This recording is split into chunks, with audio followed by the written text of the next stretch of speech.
Israel Adesanya loses in the second round after being knocked out by Nassourdine Imavov. Izzy defended well against takedowns in the first round, but the second round saw a slow change of momentum. Adesanya crashed to the canvas when Imavov took advantage of his opportunity and unleashed a thunderous overhand right. The previous champion objected right away, but referee Mark Goddard had had enough and intervened to end the bout, giving Imavov the greatest triumph of his career. The referee's early stop was swiftly called out by the MMA community. Numerous supporters and commentators contended that Izzy, who is renowned for his tenacity, ought to have delivered Imavov the greatest triumph of his career. The referee's early stop was swiftly called out by the MMA community. Izzy, who is renowned for his durability, should have been given a steal in the bout, according to a number of fans and commentators. In his comments, Joe Rogan described the incident as a dreadful stoppage. He emphasized that Osna should have been given the opportunity to recover because he has a history of making amazing comebacks, even in bouts where he was being dominated. Rogan also highlighted that a single blow shouldn't end the fight, particularly when facing a seasoned fighter with a reputation for tenacity. He acknowledged after the battle that he was really disappointed for his team and fans, as well as for himself. His squad was still proud of the work and training he put in even after the defeat. But as he considered the highs and lows of the sport, it was evident how emotionally taxing the loss was. Considering how effectively he dominated the first round, the defeat was particularly upsetting. In retrospect, he admitted that he might have erred. He felt that Imavov was wearing down and wanted to put the pressure on, so he pushed the pace rather than slowing it down. However, he realized that strategy might have backfired even in loss. Adna praised Imavov for seizing the opportunity.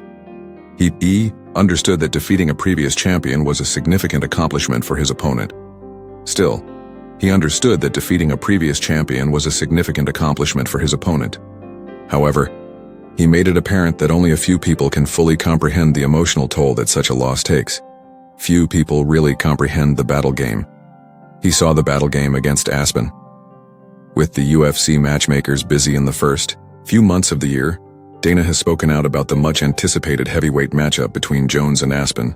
Scheduling a bout between the two UFC heavyweight champions is still one of their top goals. Jones was reluctant to confront Aspen at first, but he has since changed his mind.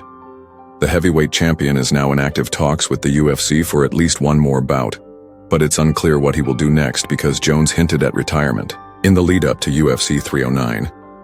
The situation between Jones and Aspen is still unknown, weeks after those retirement discussions. White clarified the matter in a recent interview with the MA Life, discussing the current status of the discussions and what the UFC is willing to do in the event that the fight finally fails. No situation exists. It's the largest battle we can engage in. I'm aware that the fans enjoy making fun of Jon or whatever. Jones will fight anyone and he has no fear of anyone. The only thing left to do is finish the battle. That's our entire job. We go on and start another fight if we are unable to resolve the current one. However, I stayed up with my people in my room until about 6 in the morning the night before. Right now we have a number of projects underway. Right now, a lot of excellent things are happening. Finish the quote. Dana confirmed that if the Aspen bout isn't decided in the upcoming months, Jones might be stripped of the title despite his unflinching confidence.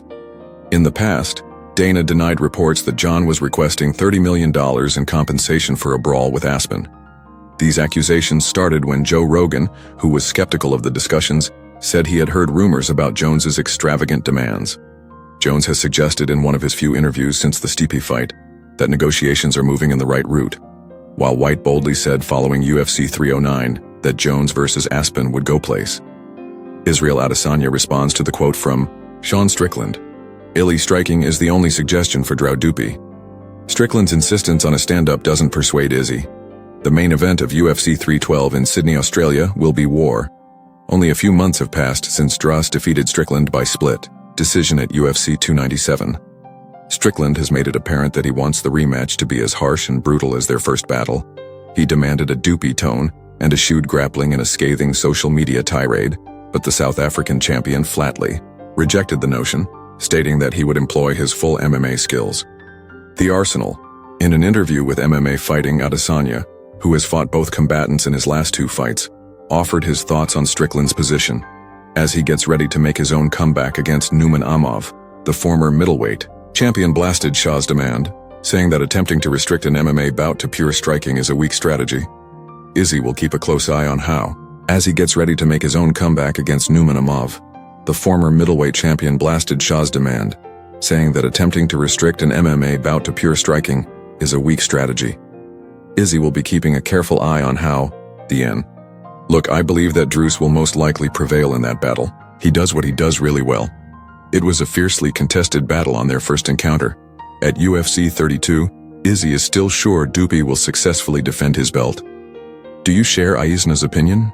Will Strickland be able to make the required changes to regain the title at UFC 312, or will Dupi retain his title after he defeated Israel Adesanya via knockout? Please leave your thoughts below. Now, in an interview with USAT in Russia, Nassourdine Imavov was questioned about a possible bout with Khamzat Chimaev.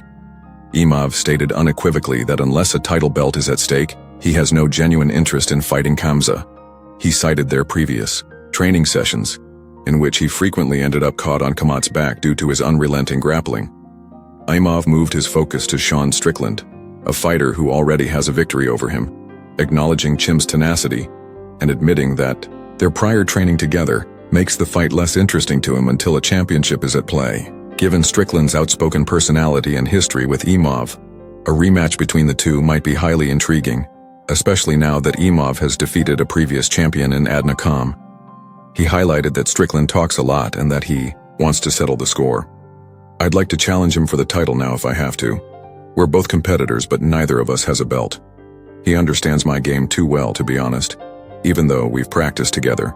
Even though I wouldn't want to battle him, I would have to do so if there was no other option and he was the champion.